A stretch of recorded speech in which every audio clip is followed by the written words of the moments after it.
Should politicians be paid more or less? If you were to poll 100 Americans at random on the street, and you were to ask them that question, 100 out of 100 would tell you that they should be paid less. But maybe the best thing for the United States would be for our politicians to be earning as much as Fortune 500 CEOs. Politicians are alleged public servants. Their job is primarily to help regulate and formulate U.S. policy.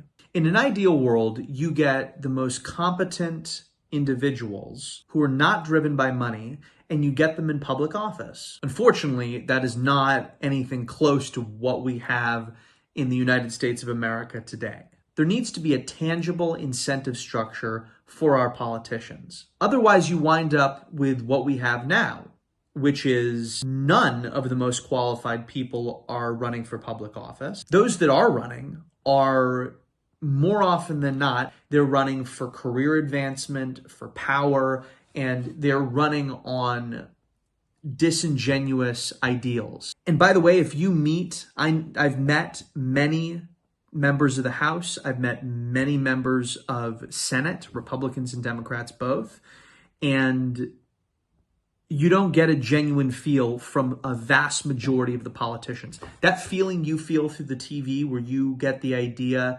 I don't know if this guy has my best interest at heart. I don't know if he has my children's best interest at heart.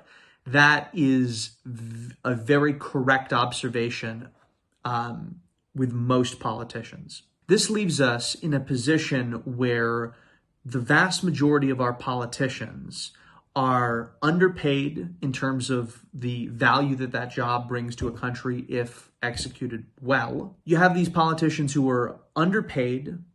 You have the wrong incentive structure for people going into politics. This leaves us with disingenuous and unqualified people running for public office, still only being paid $170,000 a year, in a position where the only way to make real money and be able to actually provide well for your family, these guys are in a position where the only way to do that is to be taking meetings with lobbyists, which the vast majority of them are representing pharmaceutical industries, insider trading, the kind of shit that you see going on with most politicians. This is a very big reason why the United States is in the condition it is now.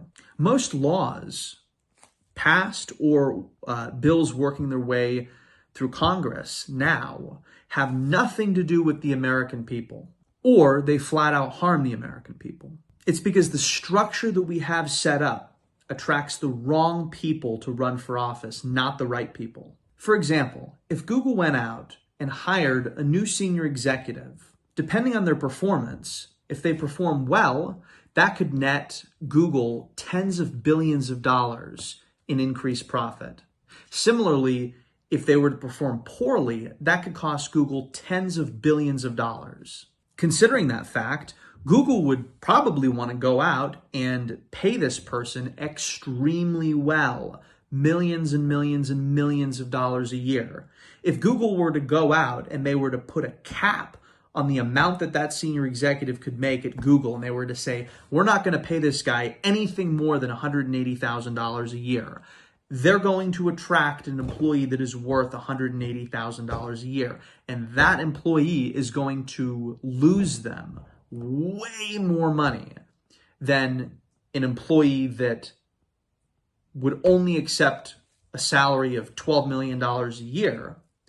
That guy would create a ton more business for them. And this is for two reasons. One, it attracts the most qualified people. And two, when these people are working at, in this case, Google, they're being paid well enough that they feel happy and they don't feel like they have to go behind the back of the company they work for. They're not fielding offers from other companies.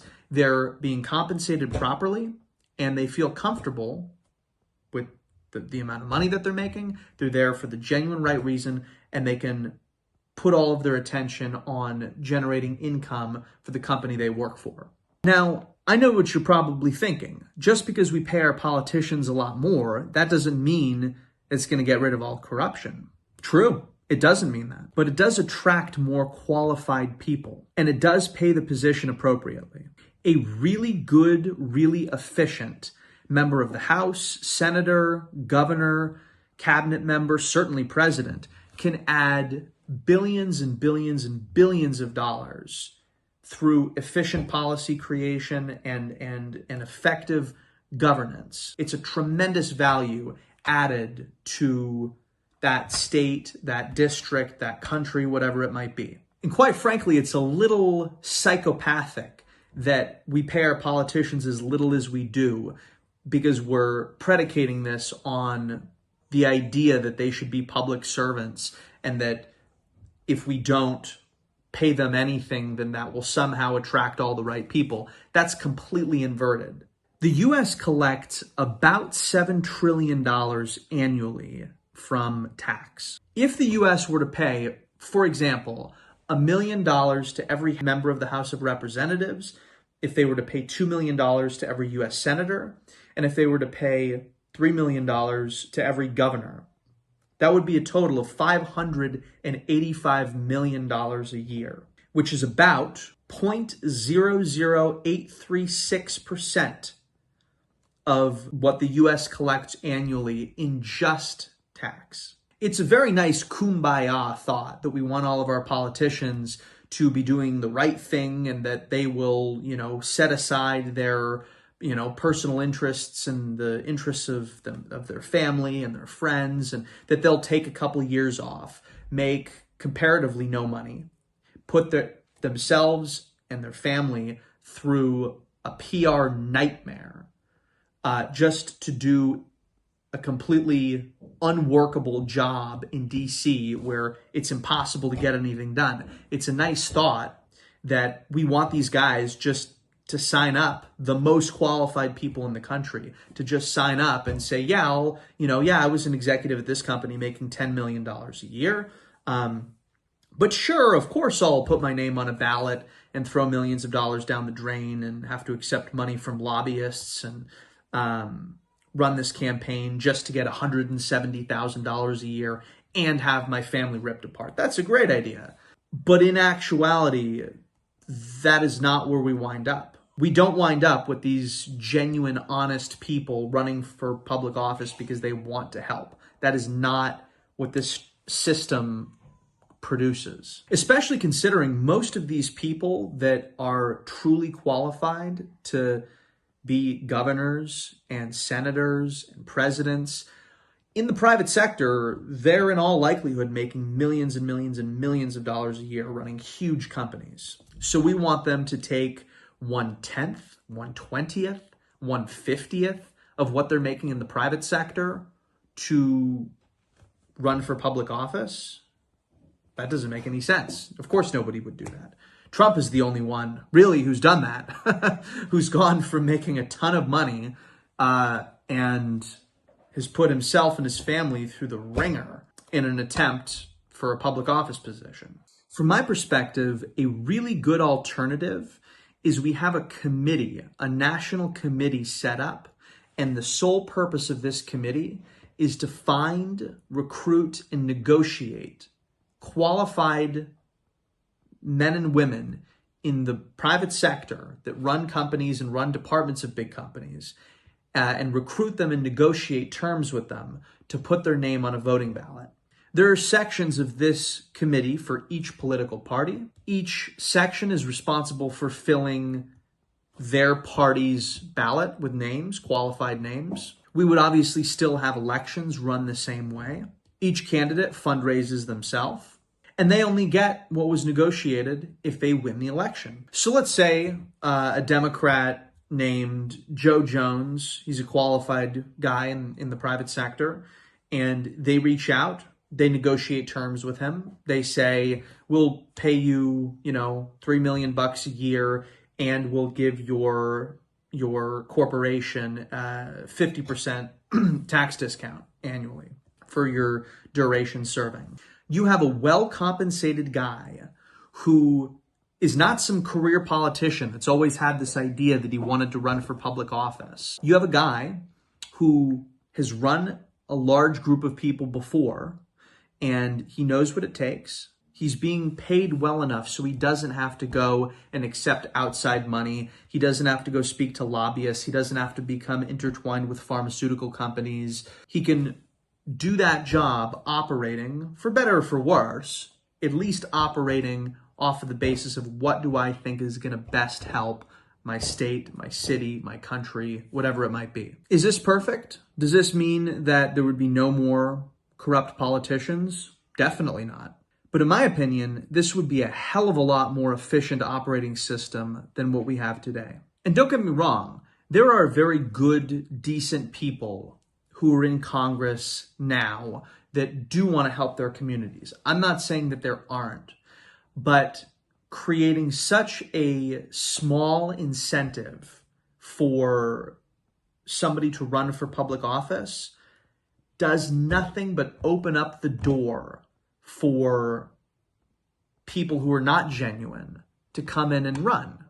Because in politics, you create and regulate the law of the United States. And what so many people do is they understand this. This goes on in the intelligence communities. This goes on in publicly elected offices where these people are career politicians. They understand, if I cozy up to this lobbyist, if I cozy up to Eli Lilly or Pfizer or this media company or whoever's going to write me the biggest check, and when voting time comes around, I vote in favor of what's going to help the pharmaceutical industry. If that's how we continue to operate, we're going to continue to see what we have now, which is ingredients and substances that cause heart failure, cancer, diabetes, obesity, all these terrible problems that you see going on now that is in our food supply.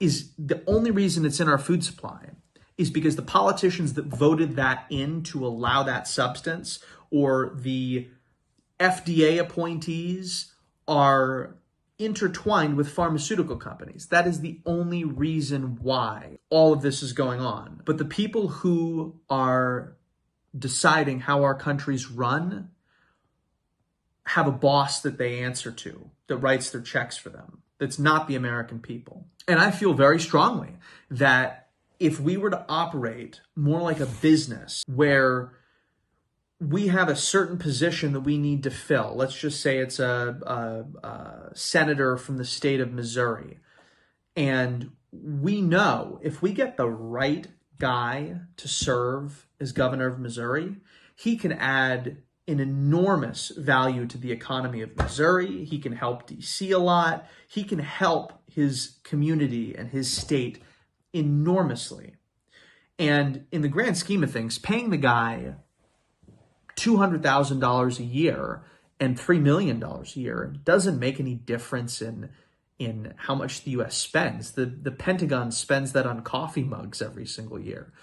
It really doesn't make a big difference in terms of the expenditure. But where it does make a big difference is you have people who are being compensated properly.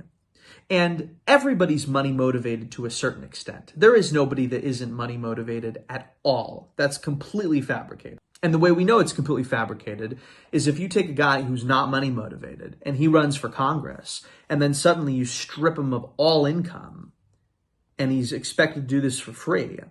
How are his kids going to school? How are his wife and kids eating? How are they commuting? Where are they living? As far as I'm concerned, if we hold paramount getting the right people in public office, and then we reverse engineer that and go, okay, well, how do we incentivize them to get into office?